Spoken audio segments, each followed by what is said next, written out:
Ladies, one of these men can give you some advice that may someday save your life. What is your name, please? My name is Paul Boesch. My name is Paul Boesch. And my name is Paul Boesch. Only one of these men is the real Paul Boesch. The other two are imposters and will try to fool this panel. Tom Poston, Peggy Cass, Orson Bean, and Kitty Carlisle on To Tell the Truth. This portion of To Tell the Truth is brought to you by Visine Eye Drops. Relieves irritation, clears redness. And here's our host on To Tell the Truth, Bud Collier.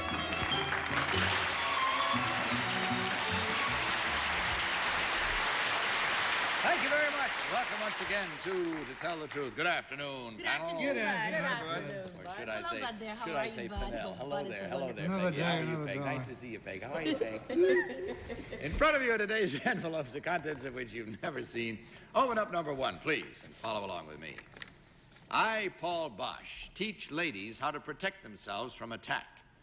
There are definite precautions that should be taken in the home, such as bolting the doors and hiding the house keys.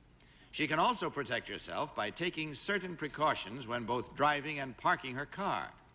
Walking on the street, of course, presents other hazards, particularly at night. Even being out on a date does not immunize a girl from the possibility of attack. My list of don'ts is a must for every female. I explain them all in detail in my book, Lady Protect Yourself. Signed, Paul Boesch.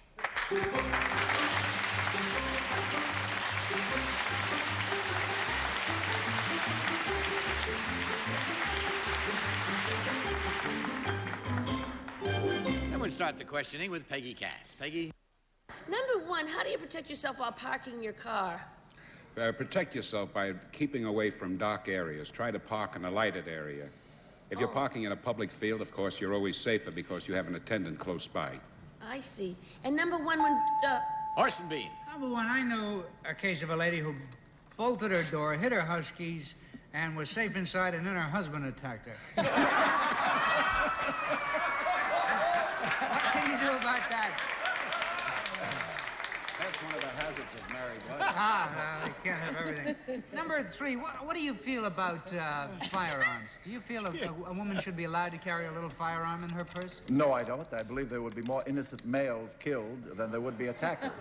And I would hesitate to advise anybody to carry a firearm because there are different laws in every state. I see. Number two, what about these little tear gas things, which are illegal, I understand, in most states? A little thing that a lady can carry in her purse that spritzes a little onion soup on the guy or something. Well, like you say, they are illegal in some states. However, they are legal in other states. Yeah. Do you advise it where it's legal? Well, where I'm from Delaware, and it is legal in Delaware. Yeah, in Delaware, I guess you need. How about a hat pin, number two? Kitty Carlisle. Number one, it says here that even being out on a date does not immunize a girl from the possibility of attack. Well, isn't that good? No, it's not. Because the girls... Well, girls go out on a date, they don't want to be immunized from attack all the time, do they? It depends who they're with and what the attack is like. Depends on what. To be charming. Number two, how did you find out about all of these precautions? Well, You weren't a girl, I take it. No.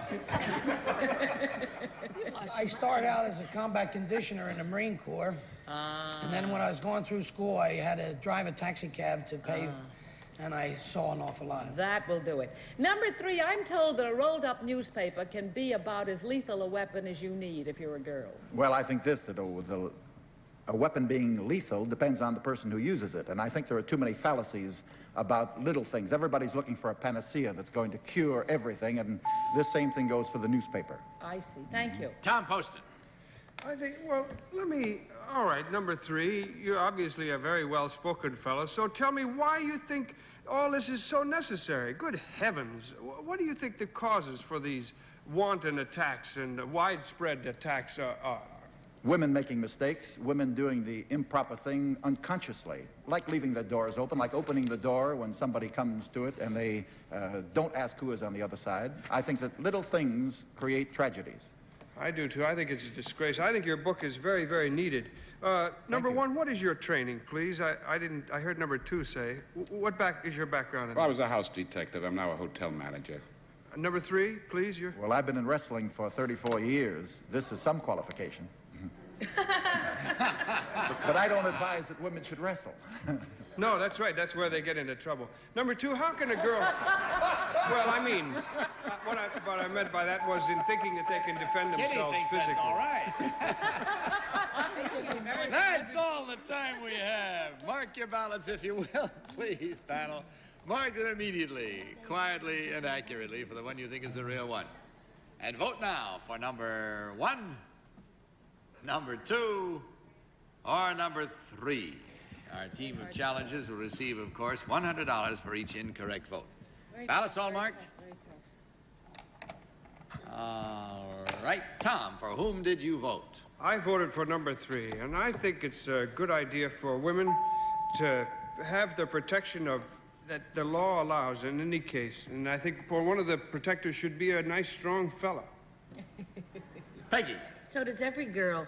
Well, I voted for number three. I thought his answers just made absolute sense. Orson.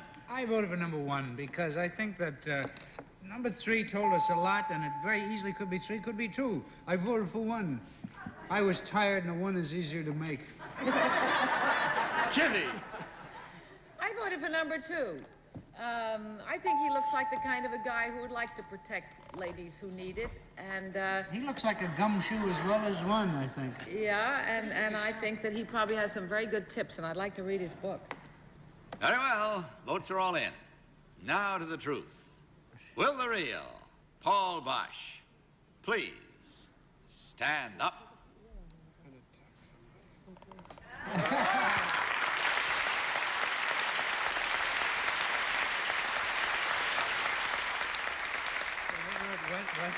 Thank you, sir.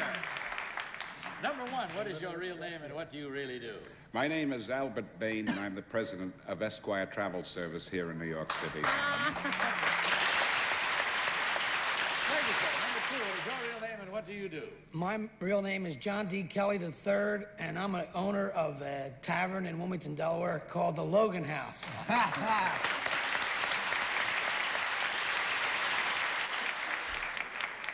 Paul, what gave you the idea to write this book? Well, somebody asked me to come on radio one time and tell women how to defend themselves, and Was this I because of suddenly your thought- background as a yes, wrestler? and they, of course, thought that I was going to tell them something physical, and I got to thinking, what could I tell a woman that would keep me from overcoming her? And I couldn't think of anything, and I thought, well, the best way she's going to find out is to stay out of trouble and to learn precaution rather than some spirit that's going to make her fight against a man. Very wise, very wise. Well, in checking the score, we find that you did all right. It was a 50% halfway job of fooling. There were two incorrect votes. You induced them to cast, each one worth $100, therefore a total of $200, gentlemen. Thank you very much for being with us today. Goodbye, and God bless you.